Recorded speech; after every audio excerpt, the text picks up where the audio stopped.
Thunder crashes across the midnight sky. Highway 47 stretches empty through dense woodland. Rain hammers the asphalt like bullets. A cargo van rounds the corner. Inside, Marcus Chen grips the wheel. He's 42, weathered face, eyes that have seen too much. His wedding ring catches the dashboard light. Scratched, worn, never removed. Ahead, something glows through the downpour. Red, blue, flashing. Marcus slows down. Every instinct screams danger. 5 years driving this route, he's learned when something feels wrong. But he can't look away. The wreckage sprawls across both lanes. A sheriff's SUV, twisted metal, smoke rising from the crushed hood. The vehicle rolled multiple times, ended upside down against the guardrail. Marcus pulls over, grabs his phone, no signal. These woods are a dead zone, everyone knows that. He reaches under his seat, pulls out a heavy flashlight. Military grade. Old habits. He steps into the rain. Glass everywhere. The smell of gasoline thick in the air. The driver's window is shattered, and inside, a woman. Deputy's uniform. Mid-30s. Blonde hair matted with blood. She's pinned between the seat and the collapsed roof. Marcus checks for a pulse. Weak but present. Her eyes flutter open. Unfocused. Help? Called it in. 30 minutes ago. Marcus looks around. No ambulance. No backup. Just darkness and rain. Where's your backup? He asks. Should be here. She coughs. Blood on her lips. Unless they're not coming. Marcus's jaw tightens. He knows that possibility. He's seen it before in places far from here. When backup doesn't come, it means someone didn't want them to. He examines the crash. This wasn't an accident. The paint transfer on the rear bumper, black, fresh. She was rammed. The tire marks show she tried to swerve, lost control. What's your name? Marcus asks. Deputy. Kate Morrison. Okay, Kate, I'm Marcus. You hurt anywhere besides your head? Ribs? Left side. Can't breathe right. Internal bleeding. Possibly punctured lung. Marcus has seen this injury profile dozens of times. In Afghanistan, in Syria, in places that don't exist on any map. He checks his phone again. Still nothing. Kate grabs his wrist. Surprisingly strong grip. My radio? In the front seat. Marcus reaches in carefully, avoiding the jagged metal. Finds the radio, pulls it out. It's been smashed. Deliberately. Someone wanted her isolated. Who did this to you? Marcus asks. Kate's eyes meet his. Fear there. Real fear. Was following a vehicle trafficking case. They knew I was there. Ran me off. Marcus's blood goes cold. Trafficking. Here. In his county. How many vehicles? 2. Maybe 3. They didn't stop to check if She doesn't finish.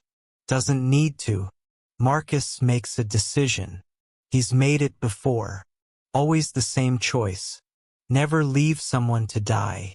Kate, I need you to listen very carefully. This vehicle could explode any second. I smell gas. We need to get you out now. Can't move. My leg's trapped. Marcus positions himself, angles the flashlight. Her left leg is pinned under the dashboard. The frame is bent around her ankle. In his van, hidden behind tool crates, Marcus keeps a bag. Black nylon, weatherproof. He hasn't opened it in 5 years. Told himself he'd never need it again. He needs it now. He runs back, pulls the bag out. Inside, trauma shears, tourniquets, pressure bandages, hemostatic gauze, a small pry bar, and a collapsible stretcher. Military surplus. The tools that kept soldiers alive in hell. Back at the wreck, gasoline is pooling underneath. Every second counts. This is going to hurt, Marcus warns. Everything already hurts. He uses the pry bar on the dashboard, pushing up with controlled force. Metal groans. Kate screams. Her ankle is trapped, possibly fractured, but Marcus gets enough clearance to slide her leg free. She nearly passes out from the pain. Stay with me, Kate. Look at me. What made you become a deputy? She blinks, trying to focus. My brother died in a car crash. Drunk driver. Wanted to save people. Good reason. Keep talking. Tell me about him. As she talks, gasping between words, Marcus works. He cuts away part of her uniform to check for injuries. 3 broken ribs, left side. Possible punctured lung. Head laceration. The ankle is definitely fractured but not compound. He works fast. Pressure on the head wound. Quick splint on the ankle using the pry bar and his belt. He wraps her ribs tight with an elastic bandage, stabilizing them. The gas smell intensifies. Kate, we're moving now. On 3. 1, 2. He lifts on 2. Soldier's trick. People tense up on 3. Marcus carries her away from the wreck. 50 feet. 75. 100. Behind them, a spark. The SUV ignites. Marcus drops, covers Kate with his body. The explosion lights up the forest like daylight. Heat washes over them. Metal fragments whistle overhead. Then silence. Just rain and crackling flames. Kate looks up at Marcus. His face is lit orange by the fire. You're insane. I've been called worse. Marcus carries Kate to his van. The stretcher is in the back. He lays her down gently, covers her with his jacket. She's shivering, shock setting in. We need to get you to a hospital. No. Kate grabs his arm. Something's wrong. My backup should have been here. Someone's listening to the radio channels. Marcus goes still. You think it's internal? I don't know what to think, but I was following a lead on a trafficking ring. Big operation. And then, this happens, and nobody comes. Marcus pulls out his phone. Still no signal.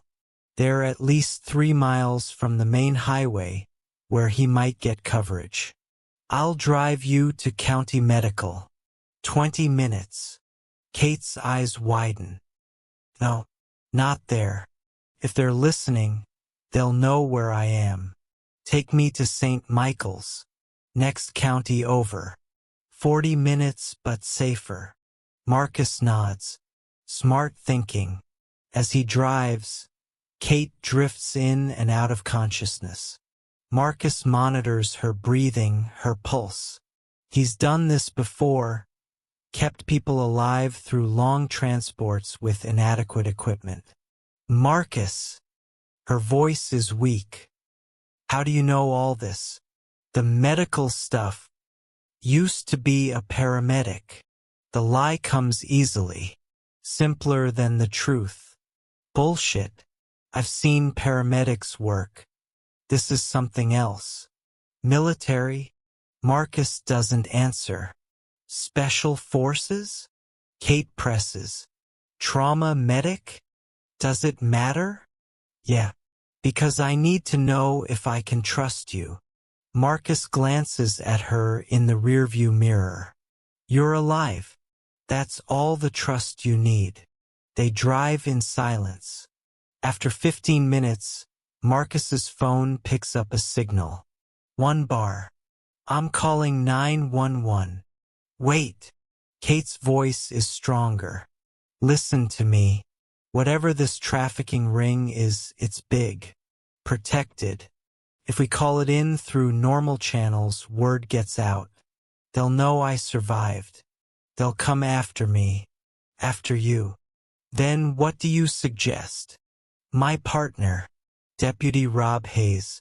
He's clean, I know he is. Call him directly. His number's in my phone. Front pocket. Marcus retrieves her phone. Cracked screen but functional. He finds Hayes's number. Calls. 2 rings. Kate? Where the hell are you? They said. This isn't Kate. My name's Marcus Chen. I found Deputy Morrison in a crash on Highway 47. She's alive but injured. She says she can trust you. Silence. Then, let me talk to her. Marcus holds the phone to Kate's ear. Rob, it's me. I'm okay. Traffic stop went bad. Someone ran me off. No backup came. This guy saved me. Kate, we've been searching for you for an hour. Dispatch said you called in but gave no location. Your GPS went dead. We didn't know where. Someone jammed it. Kate interrupts. They wanted me isolated.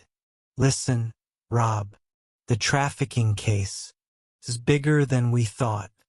And someone inside knew I was investigating. Another pause.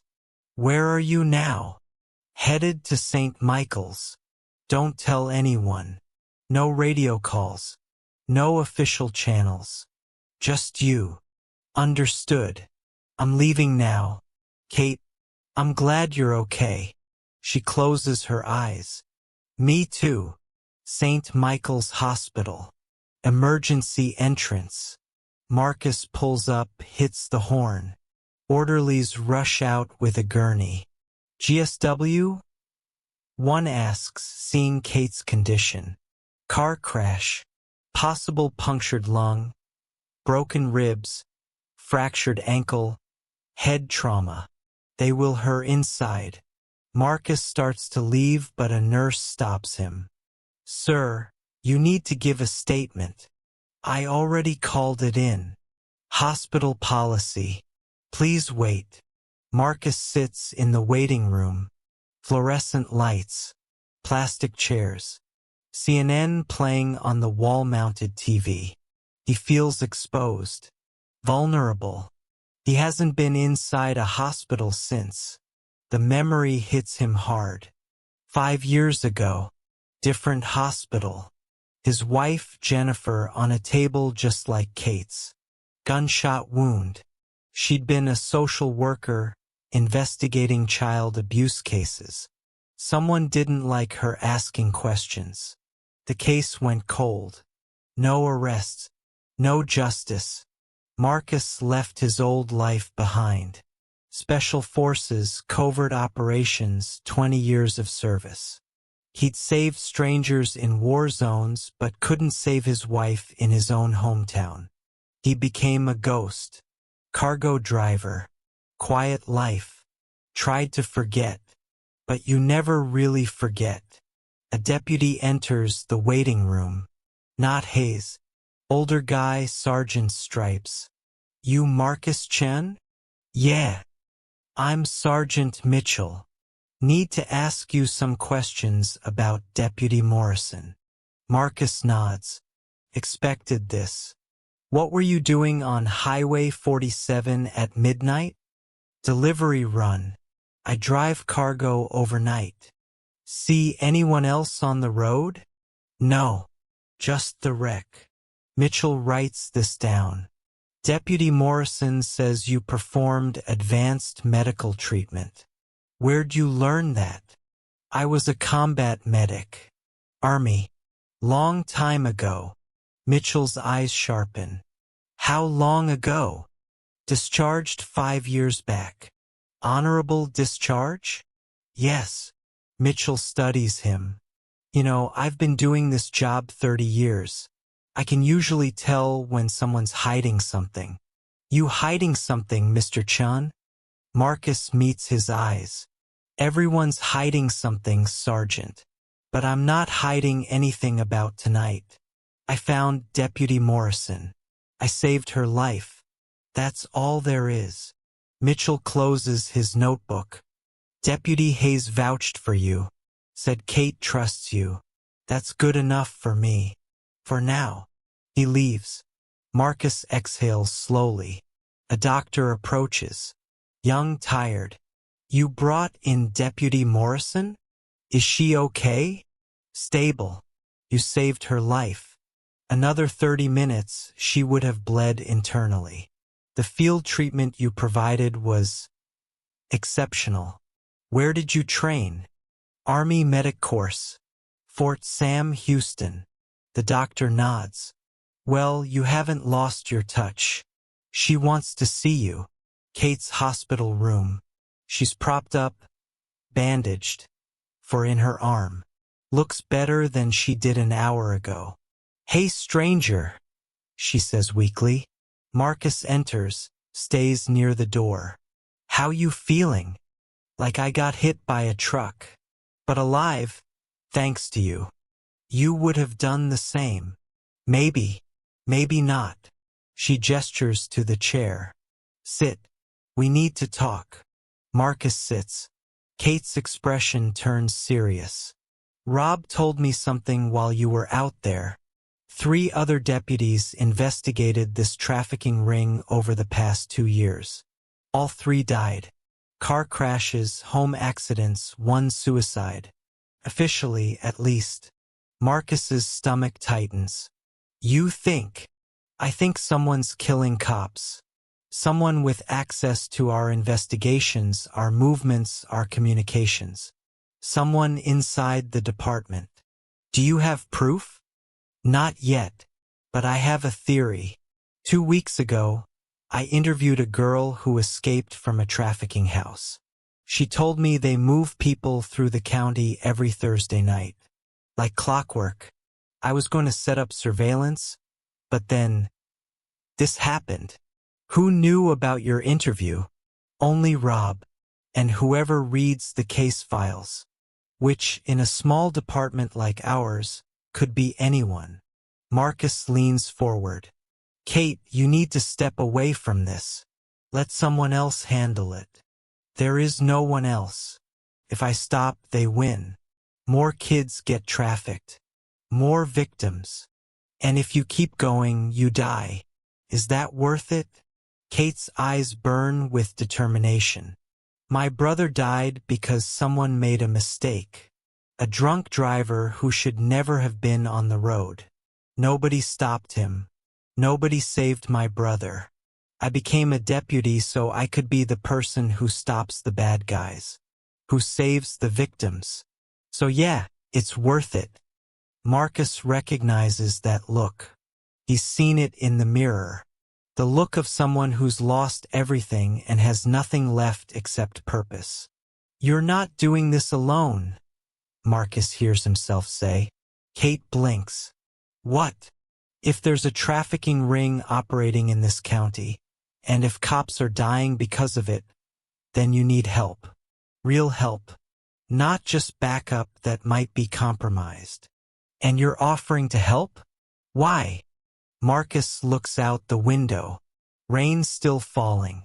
Because 5 years ago, my wife was killed investigating something she shouldn't have been investigating. The case went cold. I walked away from everything because I couldn't save her. Maybe I can save someone else. Maybe that counts for something. Kate studies him. You're not just a medic, are you? Who were you really? Special Forces? Delta? SEAL? Does it matter? Yeah, because I need to know what you can do. Marcus sighs. Special Activities Division. CIA paramilitary. 15 years, 3 continents. Specialized in hostage rescue and counter-trafficking operations. I've taken down rings like this before. Just never in my own backyard. Kate's eyes widen. Jesus Christ. And you're driving a cargo van. I retired. Well, consider yourself unretired. Because I can't do this alone, and everyone I trust might be compromised. I need someone on the outside, someone they don't know about. Marcus stands. I'll think about it. Don't think too long. Thursdays in 3 days. Marcus drives home. Small house, edge of town. He bought it for cash. Never takes visitors. Inside, everything is minimal. No photos. No decorations. Just functional furniture and a mattress. He opens a closet. In the back, behind old coats, there's a metal box. Combination lock. He hasn't opened it in 5 years. His hands move automatically. July 14th, 18. Jennifer's birthday. The lid opens. Inside, a tactical vest, Glock 19, suppressor, combat knife, night vision goggles, encrypted phone, and a folder marked classified.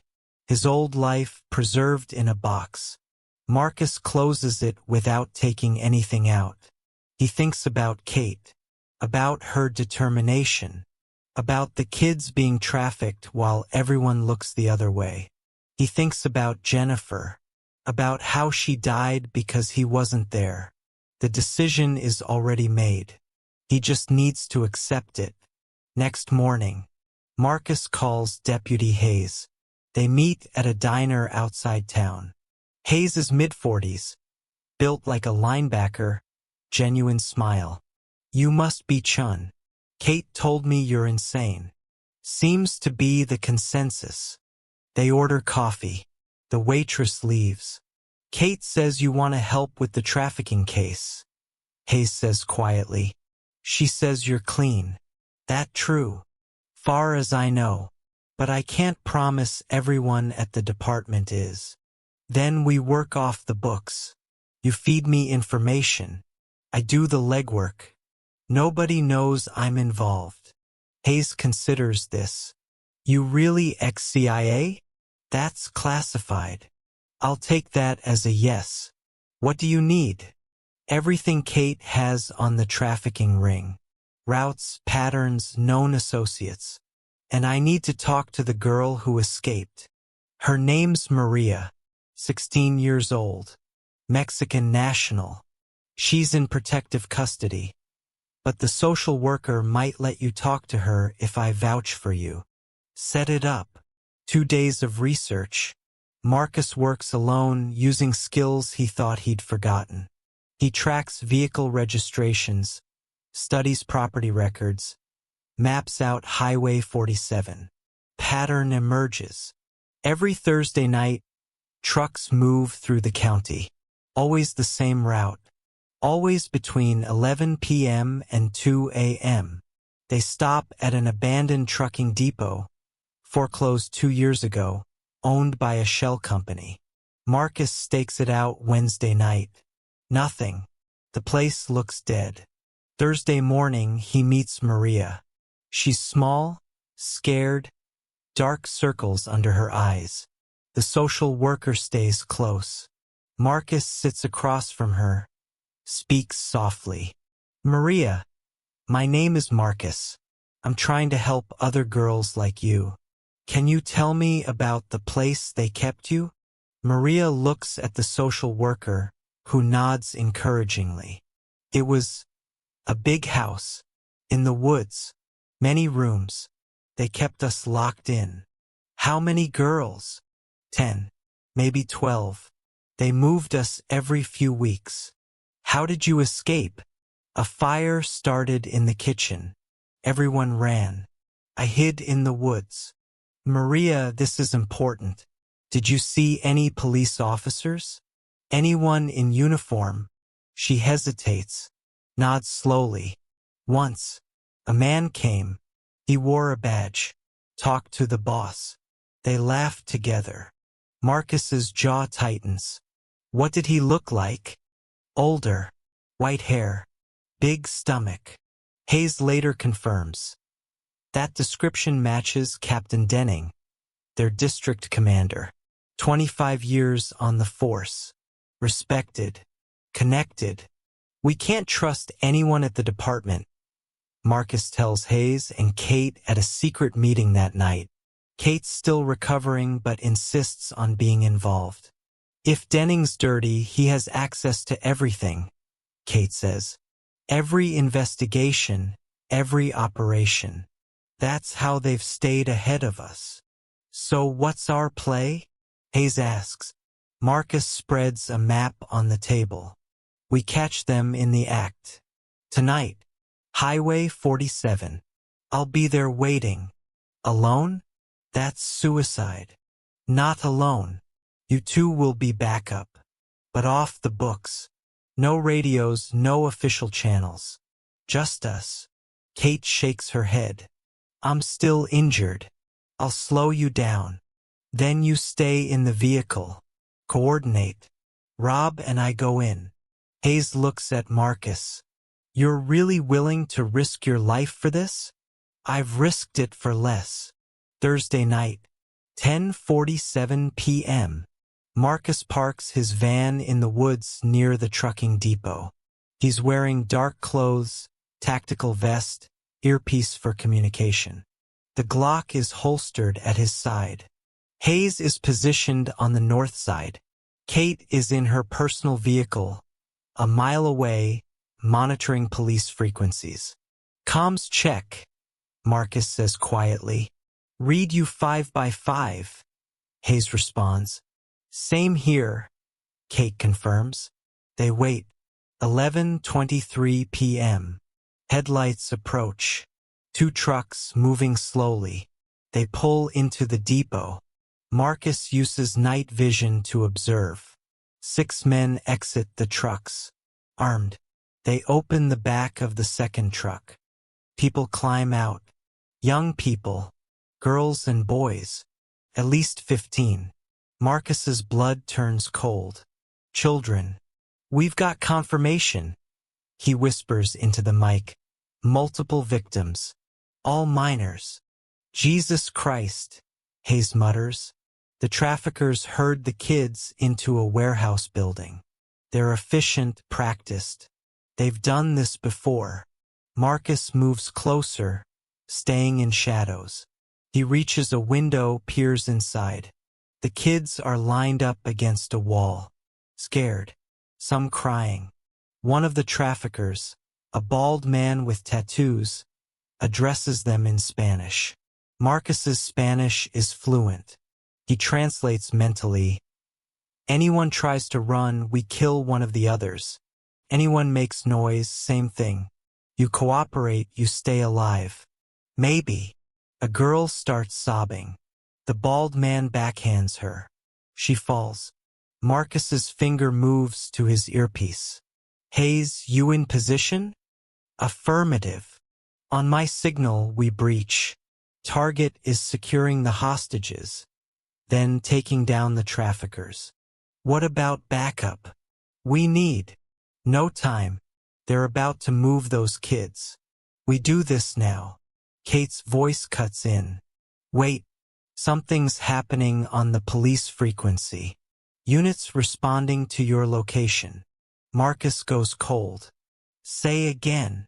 Multiple units. ETA 5 minutes. Someone called in suspicious activity at your location. Marcus realizes the trap. It's Denning. He knows we're here. How? Doesn't matter. We can't wait for cops who might be dirty. We move now. Marcus doesn't wait for confirmation. He moves. The side door is locked. He kicks it in, one solid strike. The metal frame splinters. Inside, 6 armed men spin toward him. The kids scream. Marcus doesn't hesitate. His training takes over. Years of muscle memory. He moves like water. First target, bald guy. Marcus closes the distance, disarms him with a wrist lock, uses his own gun against him. 1 shot. Center mass. Down. Second target. Reaching for his weapon. Marcus's knife is already moving. Throat strike. Non-lethal but incapacitating. Third and fourth targets. Firing now. Marcus dives behind crates, returns fire. Controlled bursts. 2 more down. Hayes breaches from the north entrance. His service weapon barks twice. 5th target drops. Last target grabs a girl, maybe 14, uses her as a shield. Gun to her head. Drop it. Drop it or I kill her. Everyone freezes. Marcus locks eyes with the girl. Terrified. Shaking. He sees Jennifer's face. Let her go, Marcus says calmly. You're surrounded. It's over. It's not over. I walk out of here or she dies. Marcus calculates. Distance. 20 feet. Angle poor. Hostage in direct line of fire. Clean shot probability. 40%. Unacceptable. He needs a different play. You want to walk? Marcus asks. Fine. Take me instead. Let her go, take me. I'm worth more as a hostage than a kid. Marcus, don't. Hayes warns. Marcus ignores him. Takes a step forward. Hands up. Gun lowered. 1 cop is worth 10 kids to you, right? Take me. The trafficker hesitates. Calculating. Decides. Put your gun down. Kick it away. Marcus complies. Places the Glock on the floor. Kicks it toward the trafficker. Now get over here. Marcus walks slowly. 10 feet. 5 feet. The trafficker releases the girl. Shoves her away. She runs to the other kids. He grabs Marcus instead. Presses the gun to his temple. Now we. Marcus moves. Lightning fast. He traps the gun hand. Twists the wrist against the joint. Bone snaps. The trafficker screams. Marcus takes the weapon, reverses it, and slams the grip into the man's temple. He drops unconscious. Total elapsed time. 43 seconds. Hayes stares. What the hell was that? Old habits. Marcus quickly checks the kids. 15 total. Ages ranging from 12 to 17. All terrified but physically okay. Hayes, get them out to the vehicles. Now, we have maybe 2 minutes before. Sirens. Close. Getting closer. Kate's voice in the earpiece. For units converging. Led by Captain Denning. Marcus's mind races. If Denning arrives, he'll spin this. Make Marcus and Hayes look like the criminals. The kids will disappear back into the system. They need evidence. Proof. Marcus runs to the trafficker's truck. Opens the glove compartment. Finds a ledger. Handwritten entries. Names. Dates. Payments. And a list of contacts, including badge numbers. He photographs every page with his phone. Marcus, we need to go. Hayes shouts. Marcus grabs the ledger, runs outside. The kids are loaded into Hayes's truck and Marcus's van. Tight fit, but they'll manage. Headlights appear on the road. Multiple vehicles. Go. Now. Marcus shouts. Hayes pulls out first. Marcus follows. They take a back road through the woods, narrow, barely maintained. Marcus knows every county road. Used to deliver out here. Behind them, police vehicles arrive at the depot. Confusion. Shouting. They're 3 miles away when Kate radios. Denning's calling in an APB. All units. You're both wanted for kidnapping and assault. We have evidence, Marcus responds. The ledger. It has everything. Evidence won't matter if you're dead. Where are you going? State Police Barracks. Next county.